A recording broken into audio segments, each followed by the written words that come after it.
Hey guys, what's up? Welcome back to online classes and have a pleasant morning to all of you. Now, I Ajay Kumar, your English teacher, is going to teach some more rules in the topic subject verb agreement. In previous two videos, we have seen till rule number 8 and we will continue with rule number 9 today. So let's start. We'll see rule number 9. We'll start with rule number 9. We have read till rule number 8 previous video, and this rule will see with the subject and subject complement of different number, the verb always agrees with the subject. जैसा कि हम लोगों ने पिछले videos में भी जो points थे उसमें हम लोगों ने डिस्कस किया था कि वर्ब जो है always agree to the nearest to that verb, जो सब्जेक्ट नियरेस्ट होगा उससे अग्री करता है. Sometime it differs in different rules and situations that we have discussed in the previous video. If you want, अगर आप उसके बारे में ज़्यादा जानना चाहते हो तो you can explore that previous video, पिछले वीडियो को देख सकते हो. Now we'll see some examples. Like in this point it has been said, इस point में यह बतलाया गया कि with the subject and subjective complement of different numbers. अगर मान लीजिए जो सब्जेक्ट है और सब्जेक्ट का कॉम्प्लीमेंट है वो अलग अलग नंबर्स को रिप्रेजेंट करता है, एक सिंगुलर नंबर को रिप्रेजेंट करता है और एक प्लूरल को रिप्रेजेंट करता है. ठीक है, तो उस सिचुएशन में क्या होगा? The verb always agree with the subjects. तो ये जो वर्ब है वो हमेशा अपने से नज़दीक वाले सब्जेक्ट से अग्री करेगा. Late us see the example. The example is that my favorite topic is poems by Longfellow. Here you can see topic is singular, so does is. क्योंकि टॉपिक जो है यहाँ पे सब्जेक्ट के तौर पे लिया गया है एंड पोएम्स को सब्जेक्टिव कॉम्प्लीमेंट के तौर पे लिया गया है. तो जो नज़दीक वाला जो फर्स्ट जो सब्जेक्ट है that has been considered, and चूँकि टॉपिक जो है सिंगुलर है तो इसलिए सिंगुलर वर्ब का यूज हुआ है. Will see another same like example with different number. Both are singular. Now you can see in example 2, poems by Longfellow are my favourite topic. In this example you can see number has change. क्या बदलाव हुआ है? Topic जो singular number था वो अब यहाँ दूसरे सेंटेंस में एंड में चला गया है और ये सब्जेक्ट भी है. और ये जो पोएम्स सब्जेक्टिव लाइक कॉम्प्लीमेंट था पहले सेंटेंस में, now in this sentence became subject और टॉपिक जो है आपका सब्जेक्टिव कॉम्प्लीमेंट बन गया है. और ये इसमें दूसरे नंबर का था और इसमें डिफरेंट नंबर पे आ गया है ना. तो चेंज हुआ है इसमें. और here you can C poems जो है आपका प्लूरल है तो इसीलिए इसका जो वर्ब आया है वो भी प्लूरल वर्ब यूज हुआ है, are. I think this point is clear now. Now let us see. Poems are plural, plural, right? Now we'll see next in the rules. What are those? We'll see 10, rule number 10, 10A, with one of those who use a plural verb. अगर आपको sentence में with one of those इस तरीके का कोई words दिख जाए, combination of words या फिर हु, तो उसमें आपको जो है कौन सा वर्ब यूज़ करना है? That is plural. Let us see with the help of example. You can see here Hannah is one of those people who like to read comic books. Now you can see here who जो है आपका use हुआ है, दोनों use हुआ है, दोनों like one of those and who, दोनों जो है एज अ सब्जेक्ट यूज़ हुआ है हैना के लिए, राइट. तो यहाँ पे जो वर्ब यूज़ हुआ है वो प्लूरल है ना कि सिंगुलर है. And what will be the singular verb of like? That will likes. Likes will be the singular verb of. Guys एक चीज़ हमेशा ध्यान रखेंगे जब हम सब्जेक्ट वर्ब एग्रीमेंट पढ़ रहे हैं तो ये ध्यान में रखना है कि वर्ब जो है अपने लास्ट में एस या एस नहीं लगाता है।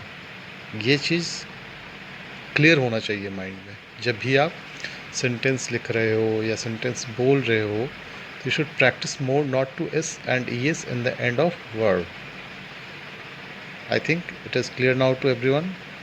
Let us move and see another in this part. In the above example implies that others besides Hannah like to read books.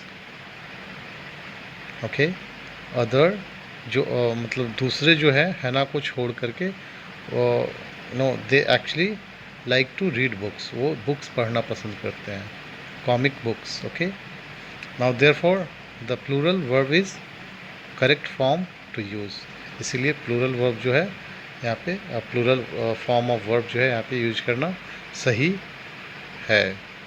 Now will C rule number 10b, that is with the only one of those who use a singular verb. अगर आपको कहीं पे भी sentence में the only one, guys mark कीजिएगा, ये दोनों जो है मार्क करने वाली बात है, दोनों points. Either one of those who, अगर कहीं भी आपको सेंटेंस में दिखे, यू जस्ट फियरलेसली, बेधड़क यूज़ प्लूरल वर्ब, आप प्लूरल वर्ब का इस्तेमाल कर सकते हैं। और अगर कहीं आपको the only one of those दिख जाए या फिर साथ में हु लगा हुआ दिख जाए, तो आप कौन सा वर्ब यूज़ करेंगे? सिंगुलर वर्ब यूज़ करेंगे। एग्जाम्पल यहाँ पे दिया हुआ है, Hannah is the only one of those who likes to read comic books. पहले एग्जाम्पल में क्या था? हैना इज़ वन ऑफ दोज, ठीक है, वो हना भी जो है उनमें से एक है जो कॉमिक बुक्स पढ़ना पसंद करते हैं, राइट। दूसरे एग्जाम्पल में क्या है? Hannah is the only one of those, Hannah is only one of those. और यहाँ पे कह सकते हैं कि आपको दोनों में सिमिलरिटी, एक यहाँ पे हैना इज़ वन ऑफ दोज, यहाँ पे हैना इज़ द ओनली, बस यही आपको सिमिलरिटी देखने को मिल रहा है। और इसके चेंज की वजह से जो है यहाँ पे वर्ब चेंज हो रहा है, प्लूरल से सिंगुलर हो जा रहा है। सो ये दो पॉइंट बहुत इम्पॉर्टेंट है, और इसको आप ध्यान से you just fix it in your mind, आप इसको याद कर लें, या फिर do one thing, you just discuss these points which are I mean which seems that you might forget. आपको अगर ऐसा लगता है कि आप भूल जाओगे, तो you should discuss with your close friends, with study partner, जो आपके स्टडी पार्टनर है, क्लोज फ्रेंड है, उनके साथ में ये पॉइंट डिस्कस करेंगे। अगर मैक्स टू मैक्स 10 टाइम्स, तो I think and I hope and I believe कि आपको ये पॉइंट बहुत अच्छे से क्लियर हो जाएगा, ये रूल्स आपको याद हो जाएगा और आप आगे कोई मिस्टेक नहीं करोगे। Now let us see singular verb इस सेंटेंस में आ रहा है, the above example implies that no one else except the Hannah likes to read comic books, therefore the singular verb is the correct for to use. Now we'll see in next rule, what is that? 11.a, that is rule number 11a. so with the numbers, जो पिछला slide था और इस slide में आपको बहुत thoroughly and minutely understand करना है चीज़ों को, और अंडरस्टैंड भी करना, और उसको एक तरीके से दिमाग में फिक्स रखना है। Just to that's why I have requested everyone to discuss, आप डिस्कस कीजिए इसके बारे में, तो ये आपको इजीली अंडरस्टैंड हो जाएगा। यू कैन सी जब द नंबर ऑफ रहे तो क्या करेंगे? Use singular verb. Let's see some example, the number of volunteers, तो आप यहाँ पे देखेंगे कि इस सेंटेंस में जो है नंबर ऑफ का यूज़ किया गया है।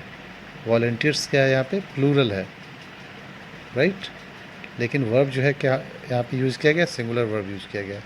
तो नंबर ऑफ को क्या माना गया है? सब्जेक्ट माना गया है, ना कि वॉलंटियर्स को सब्जेक्ट माना गया है। ये रूल हमारा कहता है 11.1 कि जब भी सेंटेंस में द नंबर ऑफ का यूज़ किया जाए एज अ सब्जेक्ट, तो हम उसमें सिंगुलर वर्ब यूज़ करेंगे and that's why grows, grows जो है सिंगुलर वर्ब है, उसके एंड में एस लगा हुआ है, दैट इज़ द आइडेंटिटी। मैंने आपको पहले भी बताया, now once again I am telling you कि अगर वर्ब के अंत में एस या ई एस हो तो वो सिंगुलर होता है, और अगर वर्ब के अंत में एस या ई एस ना हो तो प्लूरल होता है। Now will see 11B, rule number 11B, with a number of use a plural verb. अगर आपको कहीं भी सेंटेंस में अ नंबर ऑफ दिख जाए तो आपको क्या यूज़ करना है, प्लूरल वर्ब यूज़ करना है। So what is the like deep understanding you are developing. आपको क्या लगता है कि यहाँ पे एक डीप अंडरस्टैंडिंग क्या डेवलप हो रहा है, दैट इज़ कि अगर ये द जो है आर्टिकल है एंड ए भी जो है आर्टिकल है, राइट। नाउ अगर हम देखें तो दोनों आर्टिकल है, एक जो है द डेफिनेट आर्टिकल है एंड आपका ए जो है इनडेफिनेट आर्टिकल है, राइट।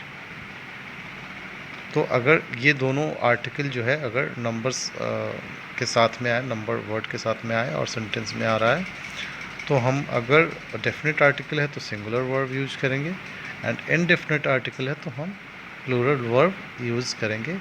ये जो है अंडरस्टैंडिंग आपको डेवलप हो जाना चाहिए, अच्छे से समझ में आ जाना चाहिए। Now will see some example. A number of people grow, that is plural verb, grow जो है प्लूरल वर्ब है। Tomatoes each summer. Now you can see here how subject has been coming with a number, ठीक है, a number as a subject लिया गया है and that's why यहाँ पे जो ग्रो है आपको प्लूरल वर्ब लिया गया है अकॉर्डिंग टू द रूल। ये रूल्स बहुत इंपॉर्टेंट है, इसको याद रखेंगे आप लोग। Now will see point number 12, with every and many use singular verb. इसको भी याद रखना है गाइस। नाउ अगर सेंटेंस में आपको एवरी हो या फिर एंड मेनी हो, तो ये अगर सेंटेंस में आ रहा है तो हम लोग सिंगुलर वर्ब यूज़ करेंगे, right. Now will C example in support. Every man, women and child. Now you can see every and many here. Every man, woman and child participant in lifeboat drills. Here you can see जो participants है वो क्या है, कौन सा verb है, singular verb है, right. तो यहाँ पे जब हम देख रहे हैं कि सेंटेंस में एवरी का यूज हुआ है, ठीक है, और many like you can C man, women and child, ठीक है, इतने नंबर्स के का यूज हुआ है, तो यहाँ पे वर्ब जो है कौन सा ले रहा है, सिंगुलर ले रहा है। Now guys I think these are the rules, very important rules which everyone should understand and which everyone should read. I have told you how to understand more. It will be only understood by more and more discussion over it. Now you can see many a child dreams about becoming famous one day, right. So here the dream is singular. We have many a child in this sentence, many a child, many a का use हुआ है, और child dreams जो है many a के हिसाब से आया है एंड वो singular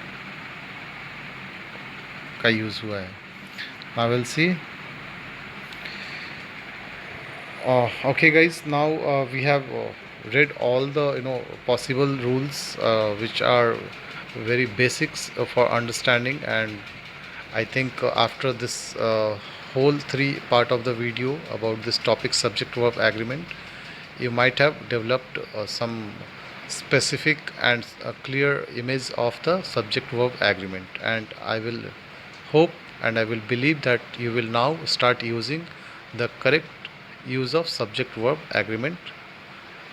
Now we'll meet in another video, next video with next topic. Till then, bye, take care and have a nice day. Stay healthy, stay fit, do wash your hand. Thank you everyone.